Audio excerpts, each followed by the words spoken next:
Sir ఇప్పుడు 2026 ఆట విడుపు ఎలా అనిపిస్తుంది? ఇప్పుడు మీరు ఏ గేమ్స్ లో పాల్గొంటున్నారు? ఓన్లీ క్రికెట్ లో పార్టిసిపేట్ చేస్తున్నాను.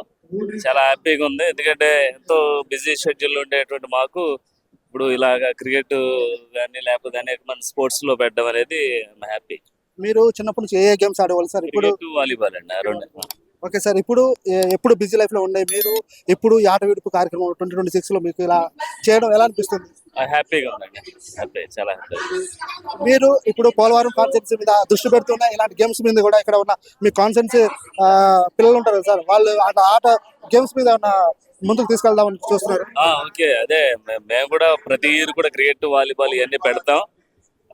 ఎవరైతే ఇందులో ఎక్కువ ఇంట్రెస్ట్ ఉంటారో వాళ్ళు కూడా ఫర్దర్ స్పోర్ట్స్ దానికి కూడా రిఫర్ చేస్తుంటాం. ఓకే, మీది గిరిజన కాన్ఫరెన్స్ కాబట్టి గిరిజన కాన్ఫరెన్స్ లో పిల్లలు కొంచెం హైప్ గా ఉండి కొంచెం వాళ్ళు శరీరం బలకృతితో ఉంటారు. మీ కాన్ఫరెన్స్ నుంచి మీరు పిల్లలకి రాష్ట్ర క్రికెట్ లో కానివ్వండి, వాలీబాల్ లో కానివ్వండి, లేకపోతే దేశ విదేశాల్లో ఇలా ఆడడానికి ముందుకు తీసుకెళ్తుంటారు. ఎందుకంటే స్వాప్ డైరెక్టర్ జగదీశ్వరి కూడా మా కాన్స్టిట్యూన్సీ నుంచే ఎక్కువ శాతం అక్కడ ట్రైబల్ ఉండేటువంటి వాలీబాల్ కానీ క్రికెట్ కానీ ఇంకొక స్పోర్ట్స్ సంబంధించి ప్రతిదీ కూడా గతంలో కూడా నేను ఇంచుమించు 5 lakhs రూపీస్తో ఫస్ట్ ప్రైజ్ క్రికెట్ వాలీబాల్ ఇవన్నీ కండక్ట్ చేయడం జరిగింది. అందులో ఎవరైతే ది బెస్ట్ గా ఉన్నారో వాళ్ళని ఫర్దర్ గా రవి గారితో మాట్లాడి చాలా మందిని కూడా క్రికెట్ లోకి పంపించడం జరిగింది.